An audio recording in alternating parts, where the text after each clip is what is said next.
Okay, let's pick up with some of the cast members. Okay, you were giving us some brief comments about each of them. We just talked about String Bean. Junior Samples. A hee-haw favorite. Junior Samples lived outside of Atlanta, Georgia, and a great fisherman. But he had such a great mind. He couldn't articulate, and of course, uneducated. He was able to con in the film commissioner's office from the state of Georgia that he had caught a gigantic I've forgotten the weight of this bass. And what he did is, because he was capable of not only fishing, and he was a good fisherman, able to scale his fishes. And what he did is, oh, we forgot to take the... As I was saying, Junior was a very competent fisherman and knew how to scale his fishes.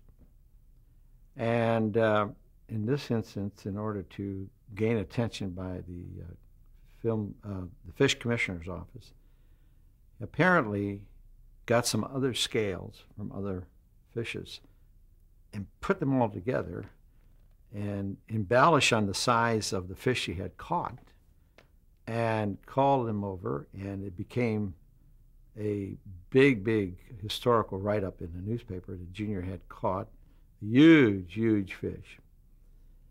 The story got picked up in Nashville. And Archie Campbell, who likewise was a fisherman, took this story to Chet Atkins. And they felt that inasmuch as now Junior was on local television shows as well as radio shows, it would make an interesting record. So RCA and Chet Atkins brought him to Nashville, and they recorded this fishing story. To what degree, if it was successful or not, I don't know, except that Archie Campbell, as I said way back when, was instrumental in helping us with the selection of talent for the show. Brought Junior into our offices to talk to us with the possibility of he becoming some kind of a semi-regular on the show. And Junior, as you well know, sat there with these bid overhauls and never changed into any kind of other wear. Sat there, and I looked at him, and he mumbled, but he was so funny you couldn't help but consider the possibility that he should and could fit into the show. But what really sold him was the fact that he had his two different color socks, a green one and a red one. So I just politely said to him, "What does that all represent?" He said, "Well, don't you understand, Mr. Sam?" And incidentally, in the South, they don't call you by your last name. They call you by your first name. And it shows closeness by calling you, in my case, Mr. Steve. So he says, "Mr. Sam, don't you realize that the green means go and the red means stop?" Well, I still to this day can't quite figure out what he was trying to tell me, but it was funny, and I hung in there with him, and we put him on the air, tried him out, and it was Roy Clark that knew how to play the game with him, because his malaprops and misspelling and wording and so forth, he just was funny. Now, there's a story that goes with this. Made a lot of money on the show. As he said, "I may not be able to read, but I sure know how to write my name on my check," which is really interesting. About 3 years in, one day, came in with his wife. And like a string bean, tall and frail, her name was Grace. A very lovely lady, very laid back, and certainly didn't have much of an education. She was scared to speak. And she said it was possible of us to give her Junior's script for the season of the product that we were going to shoot. And I thought, gee, why is she asking for this? Well, I finally was able to put it together. The prior year, as Hee Haw was noted for, we would put their families and friends, whoever walked into the studio, go on in there with so-and-so and do a cornfield joke. And, you know, that would hit the newspapers. Everybody just loved it. Well, Junior's daughter the prior year was there, and Junior said, would you put my daughter into the cornfield? And sure, why not? Not only did we do one, we did a series of cornfield jokes with the daughter. Now, she was educated, and he recognized the fact that she was able to show him up how to read cue cards, and he was embarrassed by it. So obviously what happened the following year, he was determined to learn his line. So that is when Grace, his wife, came in and asked for his material. I gave him the material, and keep in mind, much of that was just, you know, lead lines. They went to the hotel. A couple of days later, he came in, and he was ready to do his bit on the show, cornfield jokes and all that. And believe me, he was a total flop.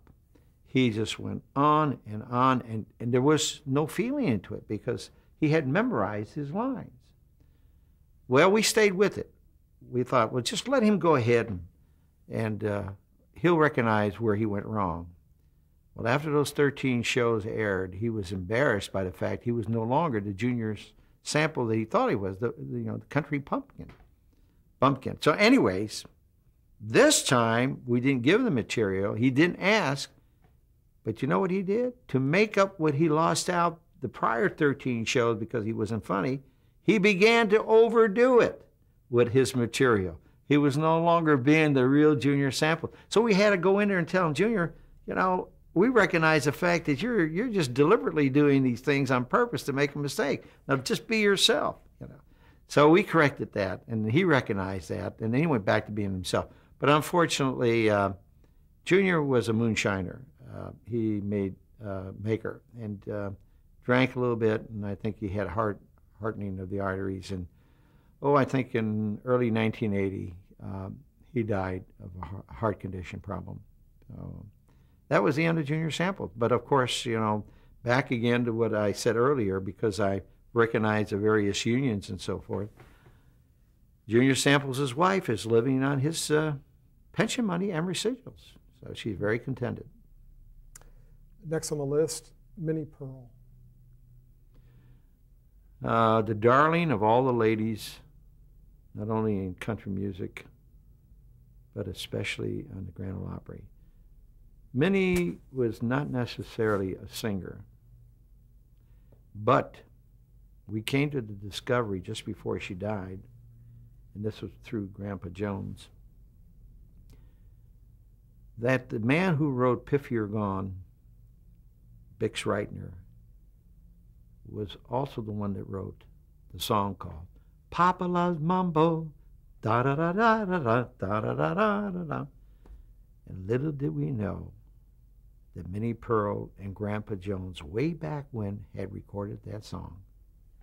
And this came to this surface when Minnie was ill. And how do I know that? When Minnie was convalescing more or less in the hospital, we knew she had cancer. Grandpa Jones and I went to visit her. And they got to talking about old times, and that's when the discovery was made. And you know how it is when you're in your deathbed, you go back and remember the good things in life. And but there was, not only did they talk about having recorded that song, which we later found a copy, but there was something strange that happened on that visit, and Minnie was just looking at Grandpa. And it so happened that Grandpa Jones's wife was there. So it was Pa, myself, his wife, and Minnie Pearl. And I noticed that there was a bit of sweetness in that look between Minnie and Grandpa Jones. And of course, they did things together over the years. So the following weekend, Grandpa was doing the Opry.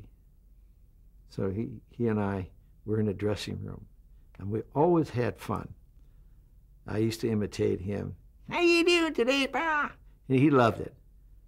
So I walked in, I opened the door, and he said, I closed it very politely.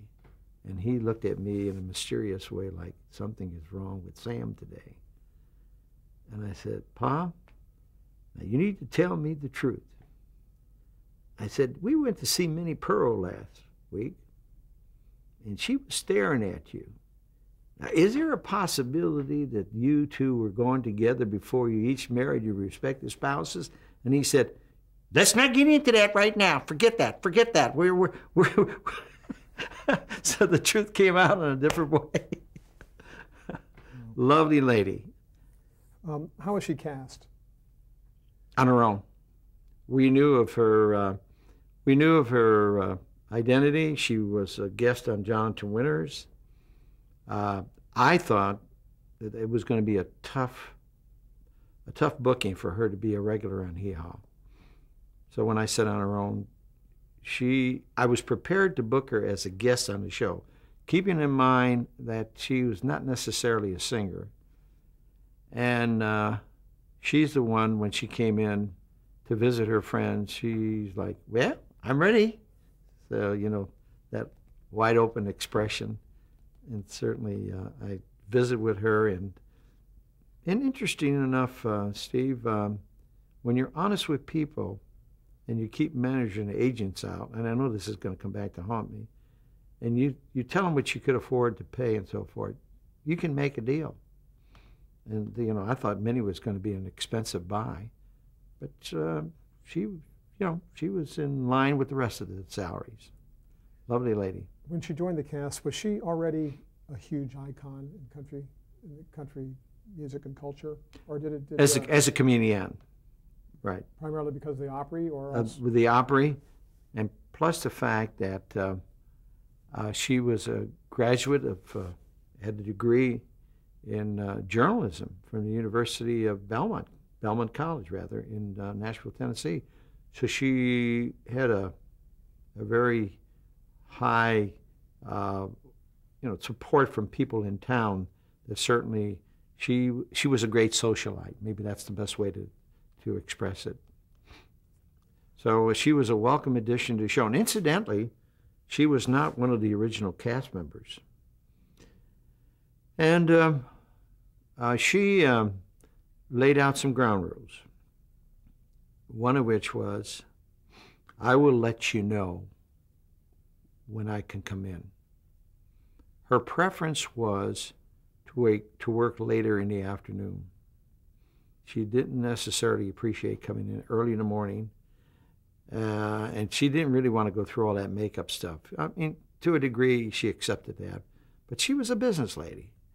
In fact, she lived right next door. Her home was right next door to the governor's mansion, Tennessee. So she was involved with the political world, and everybody knew of her. And she was instrumental in many instances to bring in a lot of politicians to do the show. I remember when Governor Alexander was governor of Tennessee, and they were neighbors. She asked him if he would come in and do Hee Haw, and he did, and played the piano. And I was surprised he did a little honky-tonk piano playing.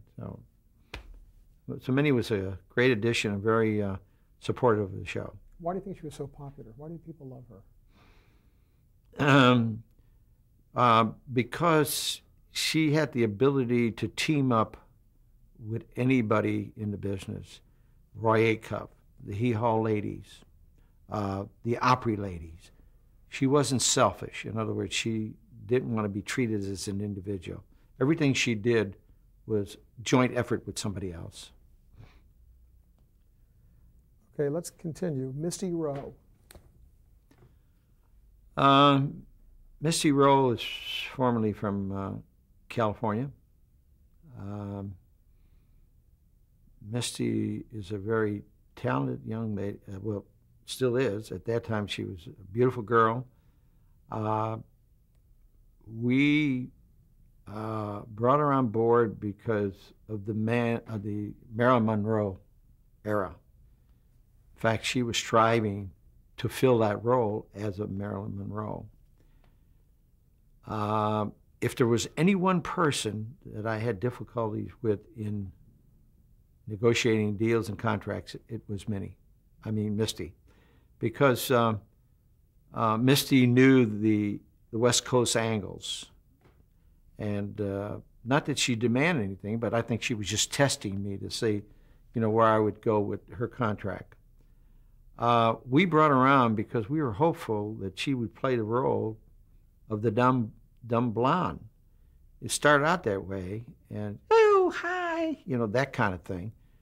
But after a while, we recognized that her talents was elsewhere, and I think she was trained in the showbiz world, and was looking forward to maybe someday to get her first break in the movies.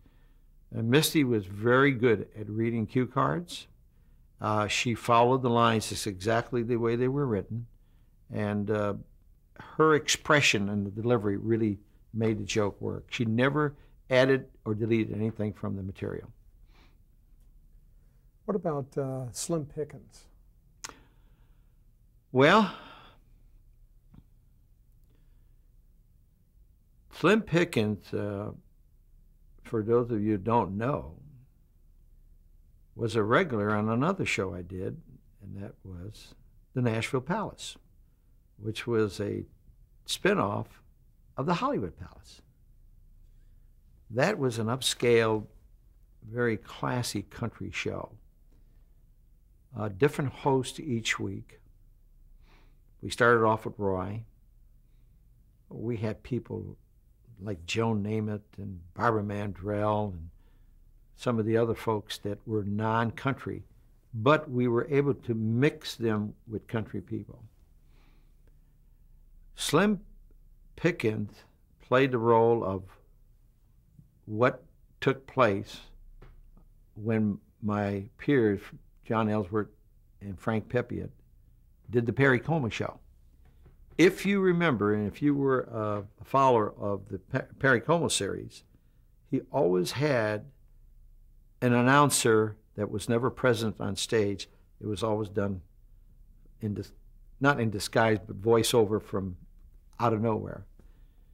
And I must attribute it to John Ellsworth when he said, why don't we just try this with Slim Pickens? And he had the voice, he had the charisma, and he knew how to handle situations where he can respond and make things that weren't script funny.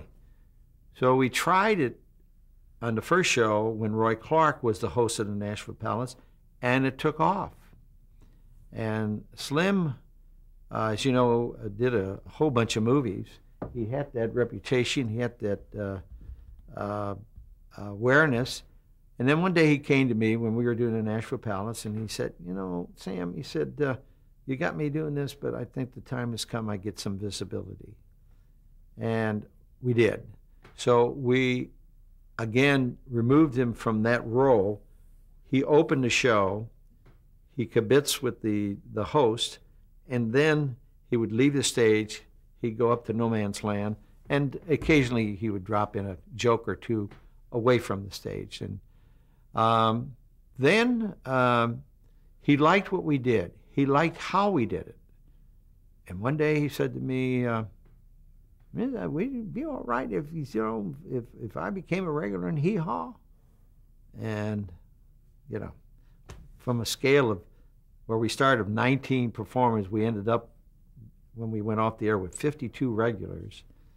I gave Slim the chance to become a regular member of the show, and he did a good job. But then one day, while we were doing Hee Haw, he was complaining of severe headaches. And we thought, well, maybe he was straining his eyes and reading cue cards. And it turned out to be that he was not having a headache. He had a head tumor, and he died of that. I don't know if you all know that or not. He lived up north someplace, and so that was the end of Slim's role with the show. Goober, George Lindsay. Well, had lunch with him the other day. Very talented man. met him when he was guest on the Jonathan Winter series. When you come on Hee Haw, they seem to lose sight of the fact that we're a comedy show, and the music is done by recording artists. And no matter who it is or what they do, they want to come on and not only do comedy, they want to sing. And I had problems with George, and I said, George, no, wait a minute. We want you on the show to do your comedy bit with your gasoline station and all that kind of stuff. He said, yeah, but I can sing. I can sing. So he came to Nashville in hopes to record some of these crazy songs that do exist, non-country. And he knew we were in production, and he came by, and he knew I was producing the show. He walked in one afternoon, and he was in the hallway. He was heading back to my office, and Roy was in the studios rehearsing. He went back to say hello to Roy, and I didn't know he was on the lot. So I bounced in there, and I said, what are you all doing here? So I just came in to visit some of my country friends, and I said, how long are you in town? And he looked at me and he says, as long as you want me. And that was the beginning of his regular performance as a Hee Haw member. So, but I tell you something very interesting. Each and every time that I would get a guest who wasn't secure in his or herself, because like Dr. Billy Graham, who came on the show, I would always put that individual in a situation with somebody who had that awareness, somebody that recognized, somebody that you knew was on television that was being closely watched. And that's where I used to use George. I'd get him on the phone, and I said, George, Dr. Billy Graham's going to be here today. I want you to come on in and say a few words to him and have fun with him. We're not going to script anything with him. You tell a joke, he'll respond. We'll go ahead and tape it. Whatever we like out of it, we'll take and put it in the show. But we would tell the artist what we were doing. And how he would know he would be doing it, Marcia Miner, who I spoke about later, would go and give him a contract. He would sign it. We'd get his Social Security number, go back in the office. When he or she would leave, they would get their check. We set a precedent in this business by people who perform on this day when they left the studio, got their money. So that's what I would use George. George is a writer, but sometimes, his way of scripting things is all for George and not necessarily for the other. How about Pat Buttram? Well, Pat was not he was a guest on the show, but he certainly was not a regular. Okay. And Pat was a very good writer and knew country comedy. And of course, you know that, or maybe you all don't know, that he was the one that used to write Gene Autry's speeches. And Pat was a very talented man. He was a writer, and he wrote a couple other projects for me. And in that respect, he was behind the camera, not on the camera. And I don't think that Pat was capable of being a performer like a Junior Samples and so forth, although he had good material. We talked a little bit ago about how you would actually physically do the program, tape it, where you'd have so many of the cornfields and so many of the, picking and grinning, that kind of thing. And you mentioned that 13 episodes would be done in one session. How long would that session take? Are we talking 4 weeks? 4 weeks. So that was a typical amount of time to do 13? I do 13 shows in 4 weeks. And was the typical season 26 shows? So it was 2 cycles of 13? 2 cycles. First cycle was in June, July, and the next one was September and October. And so you literally did. And in between all that, we'd take the tapes and go into the editing room and build the shows. So the actual production part was, and not counting editing, was about 2 months out of the year to do an entire season. Exactly right. Keeping in mind now, in the case with Buck Owens, because his comedy pieces were limited.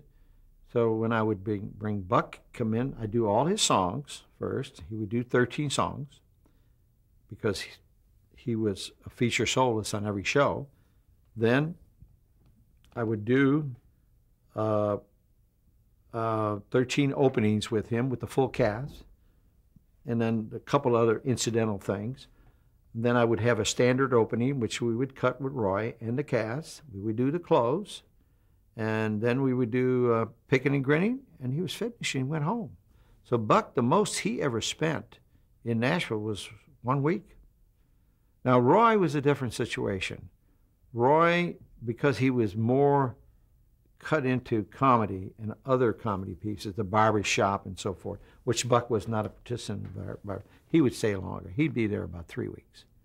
Now, when I go into town, I would shoot all the guests first. And I would determine what guests would be involved with our cast members.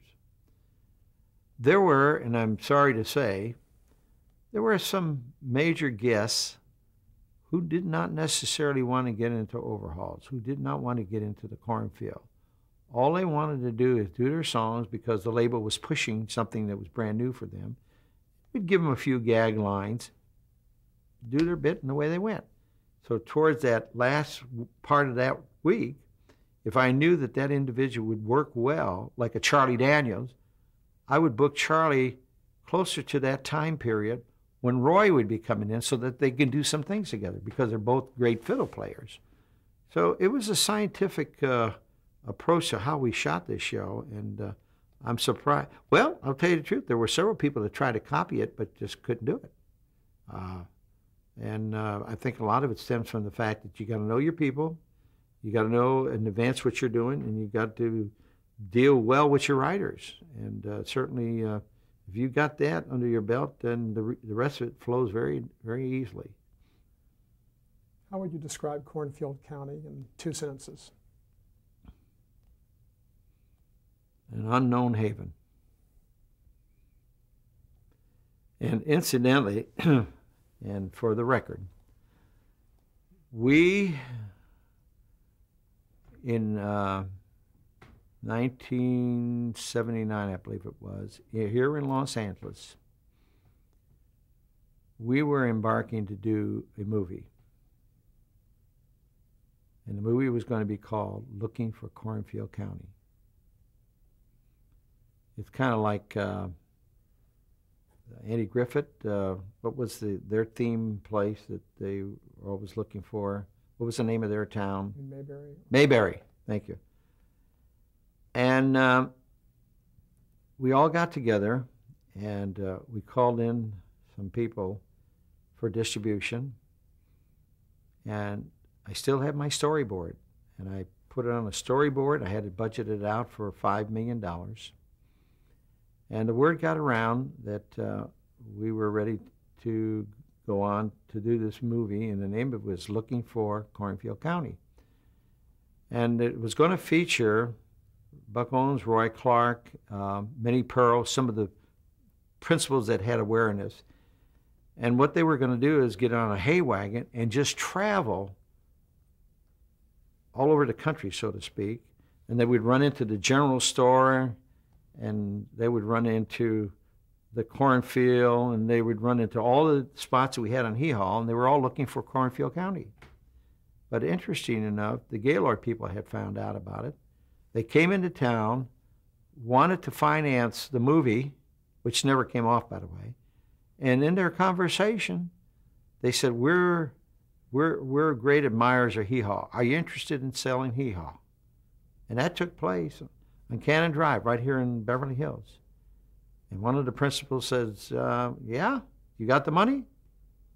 Mr. Gaylord had the money and bought it right on the spot. Let's change tape.